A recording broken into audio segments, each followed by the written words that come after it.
Hello అందరికీ నమస్తే. ముందుగా పరభావనామ ఉగాది శుభాకాంక్షలు ప్రతి ఒక్కరికి పేరు పేరున. అలాగే రైతులకు కానీ కార్మికులకు కానీ మీరు రైతులు ఎప్పుడు మీరు బాగుంటారని దేశం బాగుంటుంది. ఎందుకంటే మీరు ప్రతి ఒక్కరి కడుపు నింపుతారు. మీరు లేకపోతే ఇక్కడ తినడానికి తిండి కూడా గతి ఉండదు. ఎందుకంటే రేట్లు పెరిగిపోయి బగబగా మండుతుంది. అలా ఇప్పుడు ఎండాకాలం ఎలా మండుతుందో మా పొట్టలు కూడా అలా మండుతాయి. అందుకే మీరు విజయం సాధించాలి.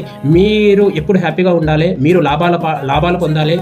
రైతులు ఎప్పుడు హ్యాపీగా ఉంటేనే దేశం కూడా బాగుంటుంది. ఇది ప్రతి ఒక్కరు తెలుసుకోవాలి. ఎందుకంటే రైతులకి అన్యాయమే జరుగుతుంది కానీ న్యాయం జరగదు. ఈ ఉగాదితోనన్నా మంచి న్యాయం చేసి వాళ్ళకి మంచి లాభాలు రావాలి. ఎందుకంటే వర్షం ఎండనక వాననక చెట్టనక పురుగనక పుట్టనక ఏదైనా సరే మీరు వెళ్ళి పొలాలలో మీరు అడవి పందులు వస్తున్నాయని రాత్రి మొత్తం మేల్కొని ఉంటారు. పాము పుట్ట పురుగు ఏదనుకుంటా లెక్క చేయకుండా వెళ్ళి పనిచేసి ఆ పంటని 9 నెలలు పోసిన కన్న తల్లి డెలివరీ అయ్యే వరకు ఎలా ఉంటుందో మీ పంట మొత్తం చేయికొచ్చే వరకు అలా ఉంటుంది. ఆ బిక్కుబిక్కుమంటున్న భయంతో ఉంటారు. మీరు ఎప్పుడు హ్యాపీగా ఉండాలి. అలాగే మీ పంట మంచిగా పండాలి. ఈ ఉగాది పచ్చడిలాగా మీరు కూడా ఎప్పుడు హ్యాపీగా ఉండాలి. అన్ని కలిపి మీలో ఉండాలని మనస్ఫూర్తిగా కోరుకుంటున్నారు రైతులారా. ప్రతి ఒక్కరికి పేరు పేరున ఉగాది శుభాకాంక్షలు.